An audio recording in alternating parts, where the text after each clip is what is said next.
हम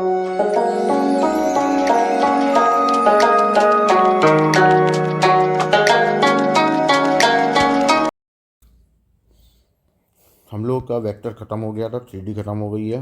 अब मैंने बताया था आपको कुछ मैं इम्पॉर्टेंट क्वेश्चंस बताऊंगा जिनके पॉसिबिलिटी रहती है, जिस टाइप के क्वेश्चन नहीं हुए थे, और उन क्वेश्चंस पे हम लोग थोड़ा सा काम कर लेते हैं। थोड़ा एक बार देख लेते हैं कि एग्ज़ाम में इस टाइप के क्वेश्चन आएंगे तो क्या करना है। ठीक है, तो आज उसी को डिस्कस करके और ये फाइनलाइज कर लेंगे हम लोग इसको, एंड देन फिर आगे बढ़ेंगे। तो फिर मैं जो एग्ज़ाम में जो अपने पॉइंट्स होते हैं उसे समराइज़ करके बता दूंगा आपको अलग से वीडियोज़ में।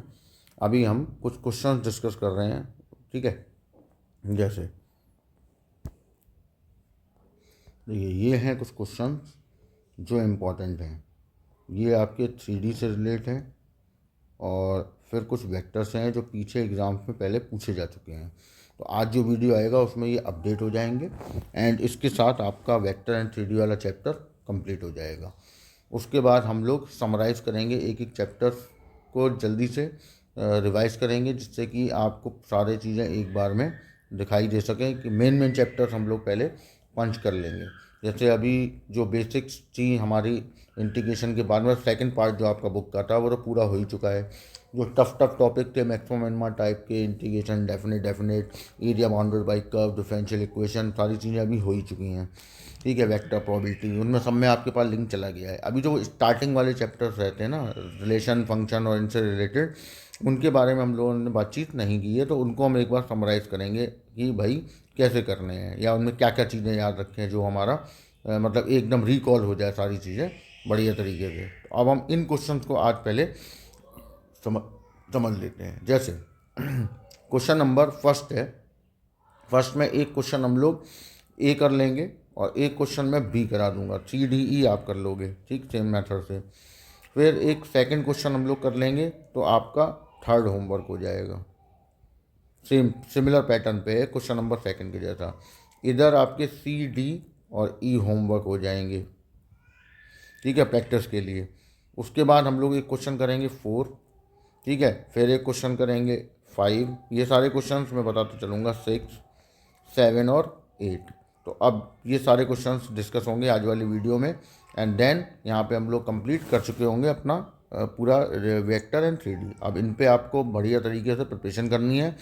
कोई भी चैप्टर को केवल फॉर्मूले बेस करके नहीं पढ़ाया गया है। जो इंपॉर्टेंट चीज़ें हैं बस वही चीज़ आपको बताई है, बाकी सारा कुछ मैंने इसी चीज़ को बेस करके बताया कि इन केस अगर आप फॉर्मूला भूल भी जाते हो तो आपके पास तरीका है, मेथड है, आप उससे तैयारी कर सकते हैं। एग्ज़ाम में आपका कोई क्वेश्चन छूटेगा नहीं। अब हम आते हैं अपने उस पहले क्वेश्चन पे कि उसमें बेसिकली पूछा क्या गया है और हमें करना क्या है। ठीक है, अब देखिए क्वेश्चन नंबर फर्स्ट का हम लोग ए पार्ट कर रहे हैं। इसमें आपसे ये बोला हुआ है कि find the angle between the lines whose DCs are given by the relation. तो आपको यहाँ पे दो रिलेशन दे रखे हैं क्वेश्चन में, एक ये रहा और एक सेकंड रिलेशन है 6mn minus 2nl plus 5lm equals to 0। अब इसको कैसे करना है, देखो इसमें दो क्वेश्चन बनते हैं, या तो वो केवल डीसीज पूछेगा या एंगल पूछेगा। तो आपको उतना काम जो स्टार्टिंग का है वो तो करना ही पड़ेगा, जो मैं आपको बताने जा रहा हूँ। ठीक है, तो देखिए क्या करना रहता है क्वेश्चंस में। हम लोग क्या करेंगे कि एक इक्वेशन ऐसी इसमें पकड़ेंगे, एक इक्वेशन ऐसी होगी जरूर जो सिंगल एल, सिंगल एम और सिंगल एन पे बेस्ड होगी। जैसे यहाँ इक्वेशन नंबर फर्स्ट है, तो उसे पकड़ेंगे और उसमें से किसी भी एक की वैल्यू निकाल लाएंगे। तो बाई इक्वेशन फर्स्ट, हमने फर्स्ट इक्वेशन उठाई और यहाँ से m की वैल्यू निकाल रहा है। आप कोई भी किसी की भी वैल्यू निकाल सकते हो। तो यहाँ पे आपका ये हो गया 3l प्लस 5n, सामने लेके चले गए हम, ये आपकी थर्ड बन गई। इसको हम बना देंगे, पुट कर देंगे, पुट इन सेकंड इक्वेशन में पुट कर देंगे जहाँ जहाँ m आ रहा होगा। तो हमने 6n यहाँ पे पुट कर दिया, 3l प्लस 5n, 2nl को ऐसे ही छोड़ दिया और यहाँ पुट कर दिया। तो m5l तो आपका हो गया बाहर, अंदर हो गया 3l प्लस 5n। अब मैं इसको सॉल्व करूँगा, तो ये हो गया 18nl माइनस, यहाँ पे आपका हो जाएगा 30n² प्लस 2nl, यहाँ हो गया 15l², यहाँ हो गया 25ln। सॉल्व कर लो, तो ये 15l² माइनस 30n² और ये हो गया आपके पास 45 ln माइनस 15 का डिवाइड कर देंगे, एल स्क्वायर 2n² और यहाँ 3nl। अब ये क्वाड्रेटिक बन गई है, इसको हम करेंगे सॉल्व। ठीक है, तो इससे फैक्टर आएंगे। तो यहाँ L square plus 2nl plus nl 2n² equals to 0। L common N L plus 2n, यहाँ पे आपका n common l plus 2n। तो आपको यहाँ दो फैक्टर मिल गए, एक मिला l प्लस n, एक मिला l प्लस 2n। जब दोनों फैक्टर हमारे पास आ जाएं तो हम एक एक करके दोनों फैक्टर्स को यहाँ पे लेके चलेंगे। तो सबसे पहले पहली condition l plus n equal to 0, यहाँ से l को ले गए सामने, l के कोफिशिएंट -1 को इधर ट्रांसफ़र कर दिया और n के कोफिशिएंट 1 को उधर ट्रांसफ़र कर दिया। अब ये जो आपका आया पड़ा है इसके इक्वल में हमने k ले लिया। तो अब हम यहाँ पे करने वाले ये हैं कि l की वैल्यू आ गई -k और n की वैल्यू आ गई k। ठीक, और ये वैल्यूज अब जाएंगी पुट इन थर्ड। तो पुट इन थर्ड में हम लेके जाएंगे इनको और m की वैल्यू यहाँ से फाइंड कर लाएंगे। तो m की वैल्यू क्या आएगी यहाँ पे, तो m इक्वल टू आपके पास माइनस तो बाहर है ही है और उसके बाद था आपके पास 3l, तो यहाँ हो जाएगा माइनस का 3k और फिर था आपके पास 5n, तो ये हो जाएगा 5k, मतलब वैल्यू आ जाएगी m की माइनस का 2k। तो इसको हम इसी फॉर्म में लिख देंगे जिस फॉर्म में ये लिखा हुआ है, l अपॉन तो आ गया -1 और फिर m होना चाहिए, ये ऑर्डर गड़बड़ मत कर देना नहीं तो लास्ट में गड़बड़ होती है फिर, -2 और n अपॉन अपना हो गया 1। ठीक, ये k में आ चुका है। अब since l square plus m square plus n square equals to था 1, तो हम यहाँ से l की m की n की वैल्यू k की फॉर्म में रख देंगे। तो यहाँ आ गया k स्क्वायर, क्योंकि माइनस का k आएगा बट स्क्वायर की वजह से प्लस हो गया, फिर आ जाएगा 4k स्क्वायर और फिर आ जाएगा k स्क्वायर इक्वल्स टू 1। तो ये हो गया 6k स्क्वायर इक्वल टू 1। तो k की वैल्यू आ गई +-1/√6। यहाँ से हमने फाइंड कर लिया, तो हमारा जो अब आएगा वो आएगा L1। तो L1 की वैल्यू देखिए क्या आएगी, तो प्लस माइनस तो अपना बाहर रहेगा, ठीक है, ब्रैकेट लगाओ। तो यहाँ पे -k आ रहा था, l की वैल्यू यहाँ से क्या आती -k, तो प्लस माइनस बाहर रहेगा, लेकिन ये आ जाएगा माइनस का 1/√6। फिर m1 की वैल्यू निकालेंगे, प्लस माइनस बाहर रहेगा, माइनस का 2/√6 और n की वैल्यू आ जाएगी प्लस माइनस बाहर रहेगा 1/√6। ठीक, सारी वैल्यू आपके पास आ चुकी होंगी। ठीक है, जब ये आ जाए तो इसको बंद कर दीजिए बॉक्स में। अब हम आएंगे अपने सेकंड वाले की तरफ, यानी कि दूसरी कंडीशन जो थी l + 2n। तो second condition l + 2n equal to 0, l equal to -2n, l upon -2 n upon 1, इधर हम ले लेंगे लैम्डा। और सिमिलरली इसको फिर से लेके जाएंगे हम इक्वेशन नंबर थर्ड में और वैल्यू निकाल के लाएंगे। तो l की जगह आपका आ जाएगा -2 और n की जगह 1, तो यहाँ हो जाएगा अंदर का माइनस बाहर प्लस हो जाएगा, तो ये आ जाएगा आपके पास। तो इसको भी मैं डायरेक्ट लिख दे रहा हूँ अब, l अपॉन -2 m अपॉन 1 और n upon 1 equals to lambda. यहाँ पे भी l square m square n square equals to 1, तो ये हो गया 4 lambda square plus lambda square plus lambda square equals to 1 और 6 लैम्डा स्क्वायर इक्वल्स टू 1। यहाँ से लैम्डा की वैल्यू +-1/√6 आ गई। यहाँ से आप निकाल लेंगे अब सिमिलरली L2, तो L2 आ जाएगा प्लस माइनस बाहर रहेगा -2/√6, फिर M2 प्लस माइनस बाहर रहेगा 1/√6 एंड N2 प्लस माइनस यहाँ भी बाहर रहेगा 1/√6। जब सारी चीज़ें आपके पास आ जाएंगी तो अब क्वेश्चन में अगर केवल DC's पूछे हो तो यही आपका आंसर हो गया, लेकिन उन्होंने हमसे पूछा है डी उनके बीच का एंगल। तो now angle between the lines is theta. तो यहाँ से कॉस थीटा अपना वही हो जाएगा L1 L2 plus M1 M2 plus N1 N2। मैंने आई प्रूफ भी कराया हुआ है, कॉस थीटा इक्वल टू, देखो L1 L2 अब दोनों के मल्टीप्लाई। तो आपको करना ये है कि या तो प्लस में ही लेके चलने हैं, तो दोनों प्लस में ही लेके चलना। प्लस का मतलब है ये वाले प्लस माइनस की बात हो रही है इधर, तो इधर L2 वाले में भी प्लस ही लेके चलो, और अगर माइनस ले रहे हो तो माइनस। तो हमने प्लस लेके किया सॉल्व, प्लस लेके किया तो L1 is -1/√6 and L2 is -2/√6। तो यहाँ वैल्यू प्लेस कर दी। फिर प्लस अब M1 -2/√6 एंड ये आ गया 1/√6, और लास्ट वाला 1/√6 उसमें भी प्लस का था, इसमें भी प्लस का है। तो cos theta equal to, check कर लो एक बार, हाँ ठीक है, ये आ गया आपका 2/6, ये आ गया 2/6, और ये आ गया 1/6। 2/6 2/6 कैंसिल हो गया, इसकी value 1/6, cos theta is cos inverse 1/6। अब इससे बिल्कुल ना घबराएं कि आंसर नेगेटिव में दिया हुआ है, क्योंकि मैंने कल ही बताया था कि एक लाइन जब एंगल बनाती है तो एक थीटा बनता है, एक पाई माइनस थीटा बनता है। थीटा अगर रखेंगे तो पॉजिटिव, अगर थीटा पॉजिटिव है तो cos pi minus theta negative बन रहा होगा, और अगर थीटा नेगेटिव है तो वो पॉजिटिव बन रहा होगा। तो दोनों आंसर करेक्ट होते हैं। तो इस तरीके से हम क्वेश्चन को करते हैं सॉल्व, इस टाइप के। ठीक, एक और क्वेश्चन इसका अभी मैंने बोला था वो और देख लेते हैं, बी। ठीक है, बी क्या है आपके पास? बी में भी आपको एंगल ही निकालने को बोला है, और कंडीशन लगी है L-5m plus 3n equals to 0, equation number 1। 7L² plus 5m² minus 3n² equals to 0। ठीक, दो है। अब इसमें फर्स्ट इक्वेशन को हमने निशाना बनाया, तो बाई इक्वेशन फर्स्ट, यहाँ से हम 5m equal to L plus 3n ले आए। m की वैल्यू आपके पास आ गई L प्लस 3n/5, ये बन गई आपकी थर्ड।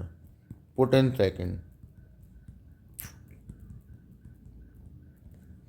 तो यहाँ आ गया आपके पास 7L² plus 5L plus 3n/5 minus 3n² equals to 0। 7L² plus 5L² plus 9n² plus 6ln/25 minus 3n² equals to 0। 5 से ये 5 टाइम्स कैंसिल हो गया, और हमने पूरे में 5 का कर दिया multiply. 35L² L² plus 9n² plus 6ln और माइनस का 15n² इक्वल्स टू 0। सॉल्व करो इसको, ये हो गया 36L², ये हो गया 6ln, और ये हो गया 6n²। डिवाइड बाई 6 कर दिया, 6L² ln minus n² equals to 0। तो आपकी एक क्वाड्रेटिक बन चुकी है। अब हम इस क्वाड्रेटिक को करेंगे solve. 6L² 3ln minus 2ln minus n² equals to 0। 3l common, तो यहाँ आ गया 2l प्लस n, माइनस का n, तो यहाँ आ गया 2l प्लस n।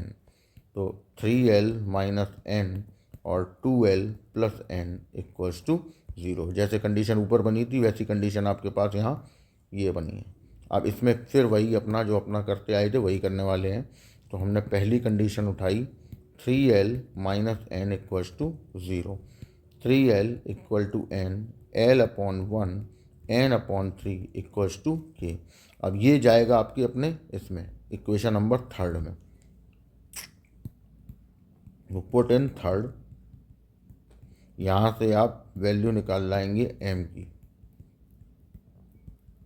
ठीक है, तो वैल्यू है 1 और 3, तो इसको रख लो डायरेक्ट यहाँ पे।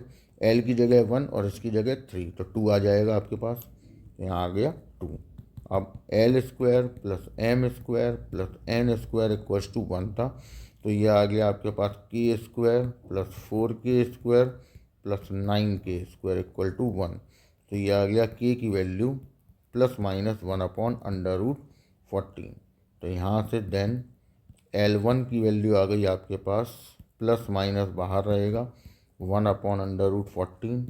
M1 की वैल्यू प्लस माइनस बाहर रहेगा 2/√14, एंड N1 आ जाएगा प्लस माइनस 3/√14। ठीक, ये आ चुकी है आपके पास।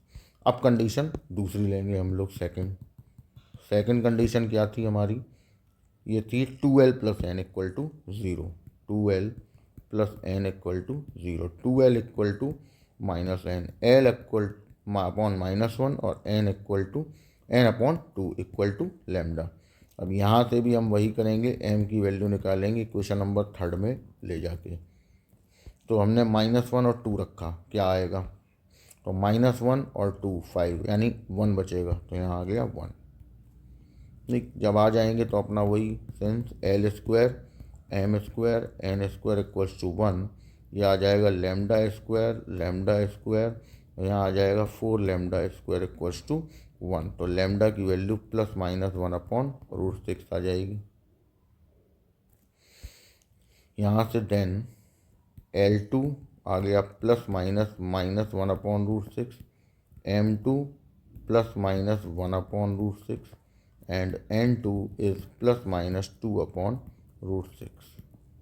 जब ये सारी वैल्यू आ जाएंगे, डीसीज आ गए कि केवल डीसीज पूछें तो यहीं छोड़ देना है।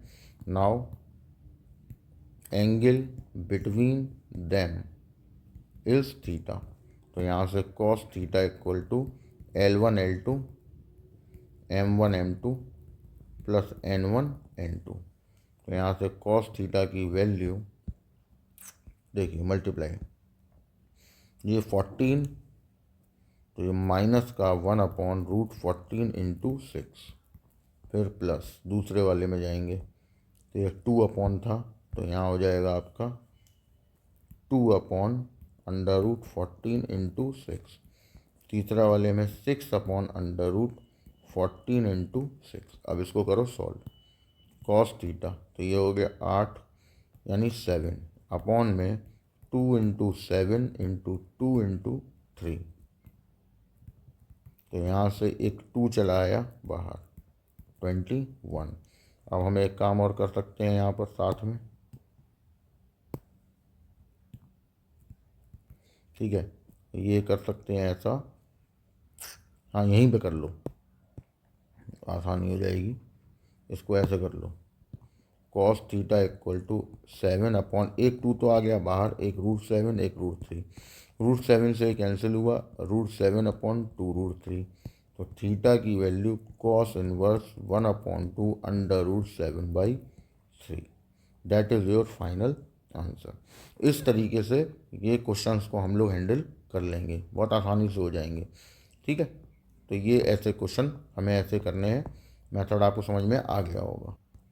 अब देखिए क्वेश्चन नंबर 2 है तो ये इसी टाइप का, ठीक है, लेकिन जो अभी जैसा हुआ था उससे थोड़ा सा मेथड में डिफरेंस आएगा, क्योंकि कंडीशन 2 बोली गई है, उसमें एंगल नहीं बोला, उसमें प्रूफ करने को बोला है क्वेश्चन नंबर 2 में कि अगर परपेंडिकुलर है तो ये कंडीशन लेनी है, अगर पैरेलल है तो ये कंडीशन प्रूफ करनी है, ठीक। अब थोड़े से चेंजेस आएंगे तो वो हम देखते हैं क्या करना है, देखो, और इम्पॉर्टेंट क्वेश्चन है, ठीक है, पहले आया कभी नहीं है बट इम्पॉर्टेंट है, तो इसलिए ध्यान से समझना। तो ये इसमें 2 कंडीशन है, AL plus BM plus CN equals to 0 and second है FMN plus GNL plus HLM equals to 0। हमने बाई इक्वेशन फर्स्ट कोई एक वैल्यू निकाल ली, जैसा हम अभी तक करते हुए आए हैं। M की वैल्यू यहाँ से आ गई AL प्लस CN अपॉन में B, बहुत ध्यान से समझिएगा क्योंकि ये बाकियों से टफ है। इक्वेशन नंबर 3, इसको वैल्यू को उठा के पुट इन इक्वेशन 2 कर दिया, तो यहाँ आपके पास आ जाएगा, तो इसमें से कॉमन ले लो M, एक ही बार रखना पड़ेगा, HL यहाँ GNL इक्वल्स टू 0। अब वैल्यू रख दो यहाँ पर, minus AL plus CN upon में B, यहाँ पे FN plus HL plus GNL equal to 0, ठीक, मल्टीप्लाई कर लो, सॉल्व कर लो, AL plus CN FN plus HL plus BGNL equal to 0, पूरे में B का मल्टीप्लाई, अब इन्हें भी कर देंगे, तो ये आ जाएगा AFLN फिर आ जाएगा AHL², फिर आ जाएगा CFN², फिर आ जाएगा CHLN,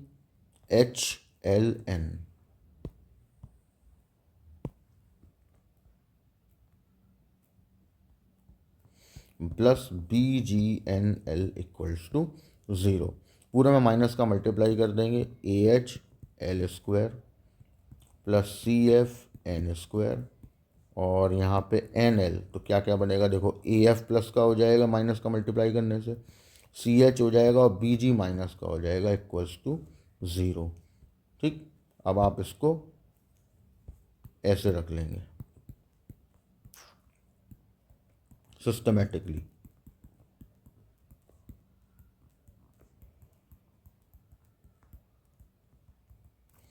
=0, यहाँ तक आ गए। अब इसमें जो प्रूफ करना है उसकी मांग ये है कि अब जो मैं करने जा रहा हूँ वो चीज़ अब आप ध्यान से समझना, उसकी मांग है ये, इसको उस टाइप के क्वेश्चन को, तो आसानी से सॉल्व हो जाएगा। हम क्या करेंगे, डिवाइड बाई, ठीक है, इस इक्वेशन में, ठीक है, अलग अलग कंडीशन के लिए लॉजिक भी अलग अलग क्रिएट होंगे। ठीक, इस इक्वेशन में इसको हम डाल देते हैं क्वेश्चन नंबर 4। ठीक है, divide by n² in equation 4। तो यहाँ आ जाएगा AH, यहाँ L/n², यहाँ पे L/n, AF CH minus BG और लास्ट में CF=0। ठीक, ये कंडीशन आपके पास आ चुकी है। अब समझो जरा, बात को ध्यान से समझना। ये अगर हम इसके हिसाब से चलें कि late L1/n1 and L2/n2 are the roots of above equation। ठीक, कैसे, देखो L/n को अगर हम x मान लें तो एक x1 हो जाएगा, एक x2 हो जाएगा।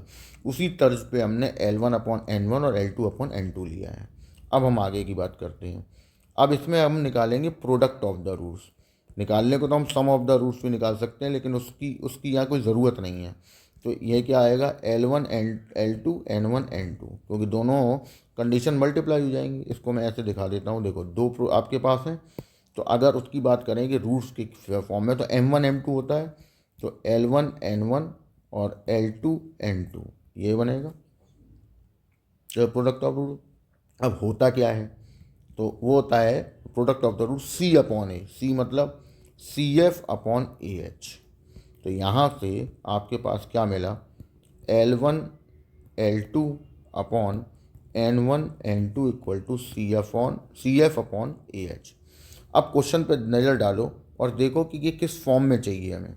तो देखिए, आप यहाँ क्वेश्चन में जो प्रूफ करना है, हमारे पास जो कंडीशन परपेंडिकुलर वाली है वो है F/A G/B और H/C। तो हम इसे इसी फॉर्म में लिखेंगे।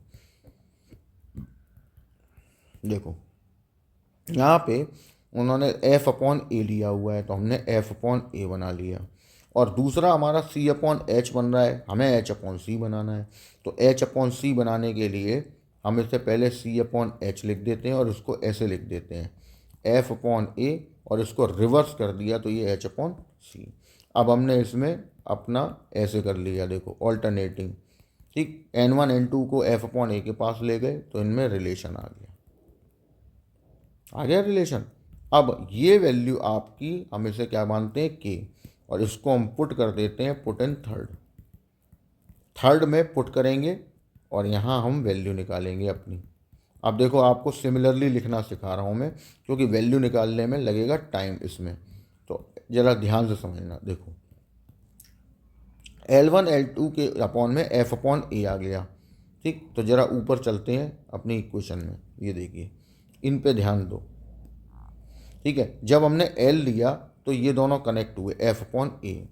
जब हमने लास्ट वाली कंडीशन N ली तो ये H और C कनेक्ट हो गए। तो अब ऑब्वियस सी बात है, कौन कनेक्ट होने वाला है, G और B। मतलब कि यहाँ क्या आ जाएगा, G/B। तो आपको वैल्यू निकालनी नहीं पड़ेगी। क्लियर है, इशारा हो गया। अब हमारे पास एक रूल है, और वो ये है कि अगर हम न्यूमरेटर को ऐड करते हैं तो डिनोमिनेटर भी साथ में ऐड होगा, तभी उनका रेशियो इक्वल आएगा। ये ऐसा ही है जैसे 1/2 और 3/6 लिखा हुआ है, दोनों का रेशियो सेम है, अगर हम इनमें ऐड करें तो उनमें भी जो रेशियो आता है वो भी सेम ही आएगा। उसी लॉजिक का इस्तेमाल यहाँ हुआ है। ये हो गया, यहाँ तक हम पहुँच गए। अब आगे की बात ध्यान से सुनिए। सिंस लाइन्स आर परपेंडिकुलर, सो अगर लाइन्स परपेंडिकुलर हुई तो ये वाले भाई साहब तो जीरो में चले जाएंगे। ठीक है, क्योंकि हमने कंडीशन पढ़ी है कि अगर दो लाइनें परपेंडिकुलर हो तो A1 A2 B1 B2 C1 C2 भी ज़ीरो, और DCs की फॉर्म में L1 L2 M1 M2 N1 N2 भी ज़ीरो, तो ये तो ज़ीरो हो गए। अब ज़ीरो होने की वजह से ये वैल्यू हम इसमें पुट कर देंगे अपने इस रेशियो वाले में। तो यहाँ से क्या आया, L1 L2 upon F upon A equals to M1 M2 upon G upon B, N1 N2 upon H upon C. यहाँ ज़ीरो, पूरा ज़ीरो नहीं करना है, ध्यान रखना, क्योंकि रेशियो का मामला है यहाँ। ये आ गया। अब इनमें से हम इसके साथ कोई भी एक ले सकते हैं, या इसको इसके साथ ले लो, या G या M1 के संग ले लो, या N1 वाले के साथ ले लो, किसी भी एक के साथ ले लो। तो देन तो यहाँ आ गया L1 L2 upon F upon A, zero upon F upon A plus G/B plus H upon C. तो हमने मल्टीप्लाई कर दिया, तो यहाँ आ गया आपके पास क्रॉस मल्टीप्लाई में F upon A G upon B plus H upon C equals to zero. ये हो गई आपकी परपेंडिकुलर होने के लिए पहली कंडीशन प्रूफ। तो ये मेथड इस परपेंडिकुलर वाले में यूज़ करना पड़ता है, ऐसे करते हैं हम सॉल्व। ठीक है, बहुत कायदे से करना है, क्योंकि ये आप जानते हो कि चीज़ें मैथमेटिक्स में बहुत हिसाब से करनी पड़ती हैं। ठीक है, कि प्रूफ क्या करना है तो वहाँ तक कैसे पहुँचा जाएगा। ठीक, अब आते हैं हम पैरेलल वाली कंडीशन पे। तो इक्वेशन नंबर 4 को उठाएंगे हम, इसीलिए उसको डाली थी इक्वेशन। तो बाई इक्वेशन फोर्थ इक्वेशन क्या थी हमारी, तो था AH, यहाँ था AH, यहाँ था L² प्लस यह था AF/CH/BG, AF/CH एंड BG, ये था NL, और लास्ट में था CF_n²। तो ये था अपना CF_n² इक्वल्स टू ज़ीरो। अब क्या बोल रहा है, पैरेलल है। तो आपने क्या पढ़ा हुआ है, देखो ध्यान से सुनना मेरी बात को, ठीक है, समझना इस चीज़ को। उन्होंने बोला है कि अब पैरेलल प्रूफ करो। तो अब पैरेलल के लिए हमारे पास क्या लॉजिक्स रहते हैं, तो ज़रा एक चीज़ मैं समझा रहा हूँ, उसको समझना। जैसे कोई कर्व है, उसे कोई लाइन ने कट कर दिया, तो पॉइंट मिले दो, ठीक, A और B। इसमें x1 y1 होगा, इसमें x2 y2 होगा। अब हमसे अगर कोई ये कहे कि ये टच कर जाए, यानी टेंजेंट बन जाए लाइन, तो ऐसा तभी हो सकता है जब A और B इक्वल हो जाए, यानी A B पे कोइंसिडेंटल हो जाए या B A पे कोइंसिडेंटल हो जाए, तभी ये टेंजेंट बन पाएंगे। तो A और B कब इक्वल होंगे, क्योंकि दो कोऑर्डिनेट इक्वल कब होते हैं, जब x1 और x2 आपस में इक्वल हो जाए। अब सोचिए, जब आपने किसी लाइन को किसी कर्व से कट करवाया तो एक क्वाड्रेटिक इक्वेशन मिली होगी। ठीक, वो क्वाड्रेटिक इक्वेशन के रूट्स होंगे, क्योंकि x की फॉर्म में होगी तो x1 x2, y की फॉर्म में होगी तो y1 y2, और ये दोनों आपस में इक्वल होंगे। तो इक्वल रूट्स क्वाड्रेटिक इक्वेशन में कंडीशन जो लगेगी वो काई की लगेगी, इक्वल रूट्स की। और इक्वल रूट्स की कंडीशन क्या होती है कि डिस्क्रिमिनेंट जो होता है वो ज़ीरो के इक्वल होता है। यही लॉजिक हम यहाँ पे अब बनाने वाले हैं। ठीक, क्वेश्चन में हमें जो कहा गया है उस पर समझना है ज़रा। उन्होंने यही बोली है कि क्वाड्रेटिक इक्वेशन आपके पास बैठी है, ठीक, LMN की फॉर्म में, ठीक, यानी कि DCs की फॉर्म में। अब इस क्वाड्रेटिक इक्वेशन के रूट्स आपस में इक्वल होंगे, क्योंकि यहाँ पे उसने पैरेलल बोला है। पैरेलल बोला है, इसका मतलब है कि जो लाइंस आपके पास यहाँ पे दी हुई हैं उनमें पैरेलल मतलब दोनों के स्लोप आपस में इक्वल होंगे। स्लोप मतलब यहाँ पे DCs जो हैं वो इक्वल होंगे, उनके रेशियो इक्वल होंगे। तो यहाँ हम जो कंडीशन लगा लें कि now the lines are parallel, so the roots of above equation are equal, that is D equal to 0, D for discriminant। ठीक, अब यहाँ पे डिस्क्रिमिनेंट क्या होगा, तो देखो बी की जगह तो आ जाएगा ये पूरा, और 4a की जगह AH और C की जगह CF। सॉल्व कर लो, a square F square C square H square plus B square G square 2AFCH minus 2BCGH और माइनस 2AFBG और माइनस का 4AHCF equals to 0। a square F square B square G square C square H square. अब यहाँ से क्या क्या हमारे पास बच रहा है वो ले लो, 2BGCGH बच रहा है, 2AFBG बच रहा है, और देखो ये 4AHCF है और ये 2 है तो माइनस हो गया होगा 2ACHF। इन 2 वालों को भेज दो सामने तो सारे प्लस के हो जाएंगे, तो 2BCGH plus 2AFBG plus 2ACHF, और यही हमें यहाँ पे प्रूफ करना था। समझ आ गई बात। तो इस तरीके से इसका पैरेलल परपेंडिकुलर प्रूफ होगा।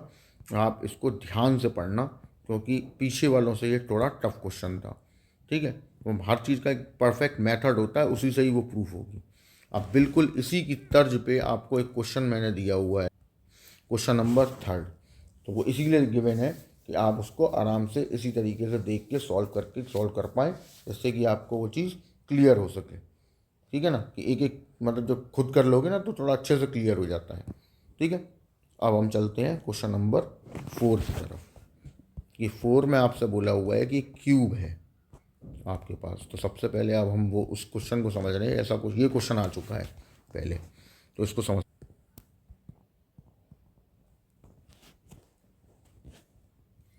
तो पढ़ते हैं क्वेश्चन क्या कह रहा था। ये क्वेश्चन में बोला है कि एक लाइन है जो alpha beta gamma delta angle बनाती है एक क्यूब के चारों डायगोनल्स के साथ, ठीक है। और फिर हमें कुछ प्रूफ करने को बोला हुआ है, तो देखिए कैसे होगा। तो ये है हमारा क्यूब। अब समझो जरा इस चीज़ को, यहाँ पे हम इनको, अब क्यूब है तो क्या क्या चीज़ें उसमें होती हैं वो सब मेंशन होंगी। तो देखिए, let side of a face of cube is A, ठीक। तो अब क्यूब में तो सब बराबर ही होगा। तो देखो ओ से बी गए तो केवल कितना चल के गए, एक्स पे चले तो A 0 0। फिर अब हम ओ से जैसे ए पे आए तो ओ से बी एक्स पे चले, और फिर बी से ए ये जेड के सामने चले। इसका मतलब है ये A 0 A हो जाएगा, ये तो अपना 0 0 0 होगा। फिर जेड पे आएंगे तो ये वाला पॉइंट हो गया आपके पास, इसको हम जी मान लेते हैं, तो ये आपके पास पॉइंट हो गया। जेड पे चले हो तो 0 0 A, ठीक है। एंड जब हम डी पे गए तो 0 A 0। जब हम सी पे गए तो ओ से बी पे गए मतलब एक्स पे चले, और बी से सी गए मतलब वाई पे चले, तो ए और 0।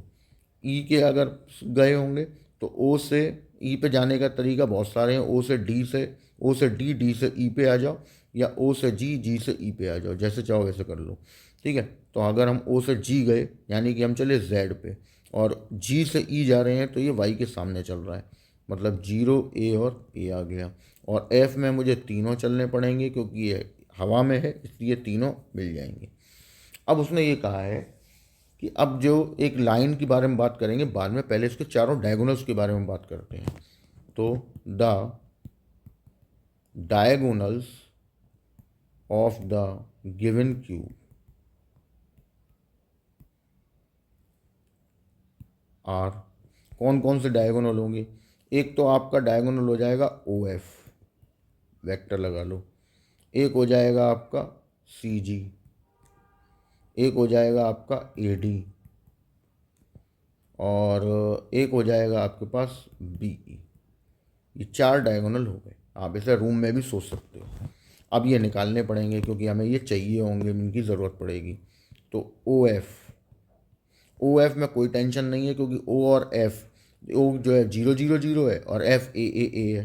तो सीधा जैसा डी आर्स निकालते हो ना वेक्टर में, उनके कंपोनेंट क्या होते हैं उनके डी आर्स। तो A-0 A-0 A-0 आई जे के हिसाब से बन जाएगा। अब सी जी निकाला, सी जी में क्या है भाई, तो सी जी है मतलब जी में से सी माइनस कर लेंगे, तो 0 - A और A-0, मतलब ये आपका बैठेगा -AI -AJ एंड +AK। फिर इसके बाद आ जाता है आपके पास AD, AD डी में से A माइनस हो जाएगा, तो ये हो जाएगा 0 - A A-0 मतलब कि यहाँ आ जाएगा ये रहा, और ये प्लस का रहेगा, ये माइनस का हो जाएगा। एंड लास्ट आया BE, BE में क्या होगा, ई में से B माइनस हो जाएगा, तो 0 - A और ये -0 ये -0, मतलब कि -AI +AJ एंड +AK। ये आपके पास चारों डायगोनल्स आ चुके हैं। अब हम लेट करेंगे अपनी वो लाइन जो हमसे यहाँ बोली गई थी कि लेट ए लाइन, लाइन मान लेते हैं PQ which makes an angles with 4 diagonals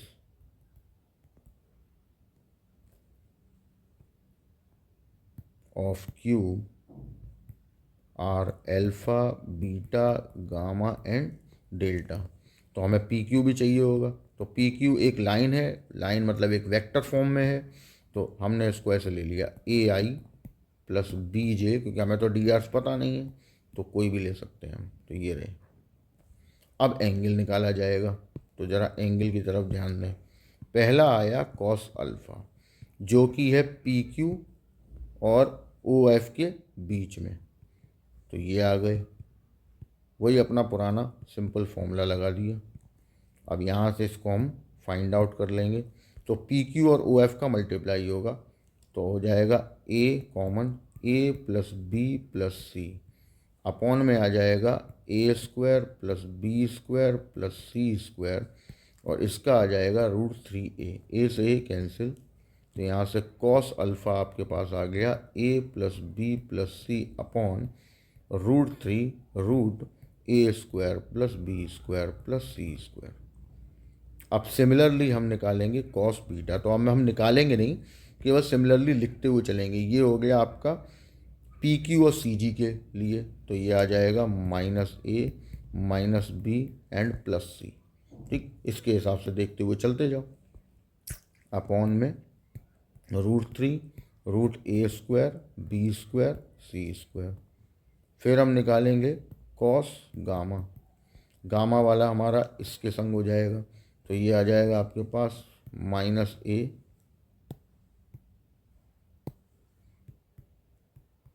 + B and -C upon √3 √A² B² and C²। और लास्ट हो जाएगा कॉस डेल्टा, जो कि बनेगा इस वाले के साथ, तो यहाँ हो जाएगा -A + B + C upon √3 √A² B² C²। जब सारे आ जाएंगे तो अब आगे का काम आपको जो प्रूफ करने को बोला है उसका LHS उठाओ, cos² alpha, cos² beta, cos² gamma + cos² delta, इनकी वैल्यू रख दो। तो देखो डिनोमिनेटर सबके सेम है, तो LCM तो सेम आना है, तो हम यहाँ पे लिख देते हैं 3A² B² C²।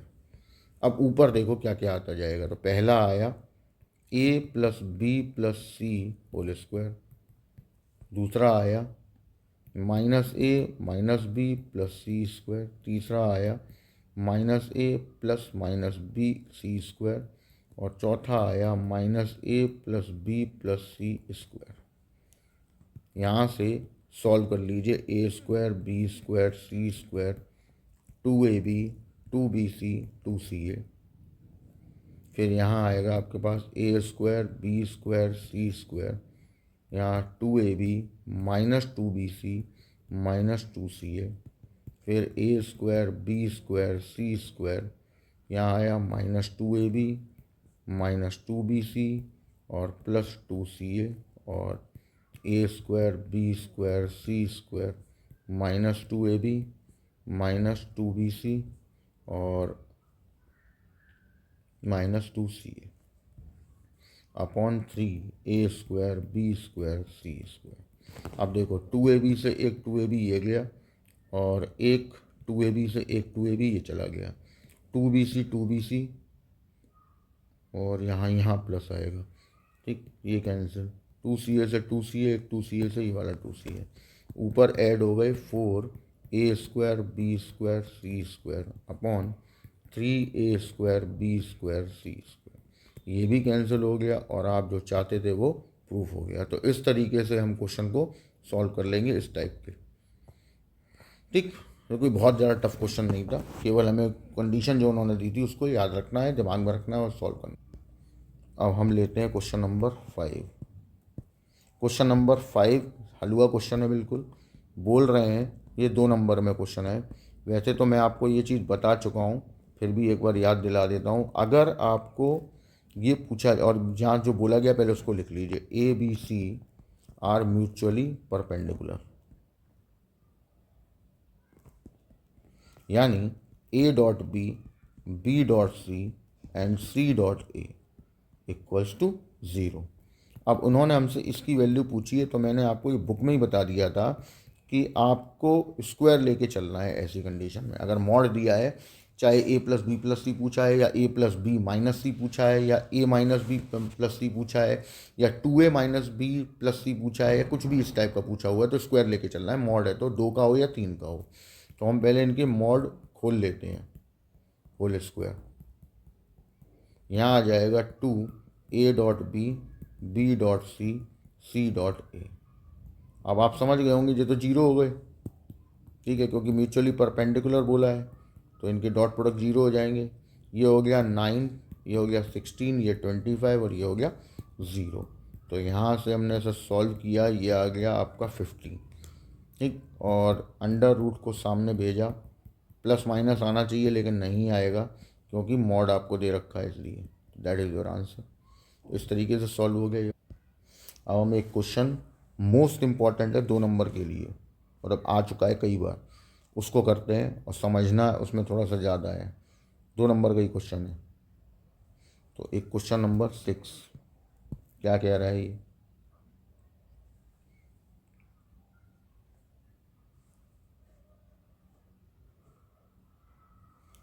Question number 6 में आपको 2 कंडीशन दे रखी हैं। बोला है a×b इक्वल्स टू c×d, और सेकंड कंडीशन आपको दे रखी है a×c इक्वल्स टू b×d, और कंडीशन लगी है कि a जो है वो b के इक्वल नहीं होगा, सॉरी a जो है वो a और d आपस में इक्वल नहीं है, और b और c नहीं है। ठीक, ये कंडीशन लगी है। तो अब कैसे करें, और इसमें प्रूफ करवाया गया है। प्रूफ बोला है इन्होंने, ये प्रूफ करो a minus D is parallel to b minus सी।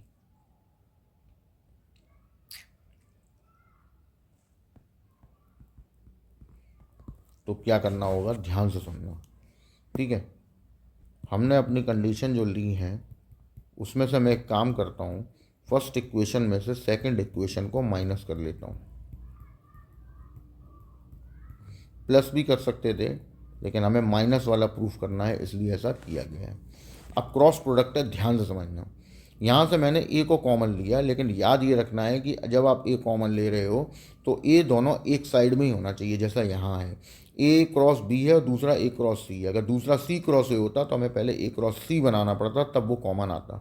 अच्छा, दूसरी बात, अगर a पहले है तो बाहर भी पहले ही आएगा, ध्यान रखें। अब दूसरे वाले में, मतलब राइट हैंड साइड में, आप d को कॉमन ले जा रहे हैं, बट आप ऐसे नहीं ले जा सकते, ठीक है। आपको जिस पोजीशन पे वो बैठा हुआ है दोनों साइड सेम पोजीशन पे होना चाहिए। तो वो यहाँ जाएगा कॉमन, ऐसे इधर नहीं आ, लेफ्ट में नहीं आ सकता, क्योंकि ए क्रॉस बी क्रॉस से दोनों डिफरेंट होते हैं। अब हमने क्या किया, अब ए क्रॉस बी माइनस सी और राइट वाले को उठा के लेफ्ट में ले आए तो सी माइनस बी क्रॉस डी हो जाएगा इक्वल्स टू ज़ीरो। अब मैं अगर ये चाहता हूँ कि दोनों बी माइनस सी हों, क्योंकि हमें प्रूफ ही वही करना है, तो मुझे एक माइनस कॉमन लेना पड़ेगा। तो मैंने एक माइनस कॉमन लिया और माइनस माइनस प्लस करके ये बन गया। अभी भी कुछ नहीं हो सकता, क्योंकि मैंने अभी क्या बताया था, जब कॉमन जो जाता है तो जैसे ये सेकंड पोजीशन पे है तो ये भी सेकंड पोजीशन पे ही होना चाहिए, तभी आप कॉमन ले जा सकते हो, अदरवाइज़ कॉमन नहीं जाएगा, ले गए तो आप मिस्टेक कर देंगे। तो हमने क्या किया, अब इसमें इसको यहीं रहने दिया, इसमें क्या किया, एक चेंज किया। ये बी माइनस सी क्रॉस डी था, तो हमने इसको लिखा माइनस का डी क्रॉस बी माइनस सी। ठीक है, कर सकते हैं ऐसा, क्योंकि चेंज कर दी डायरेक्शन तो माइनस आ गया।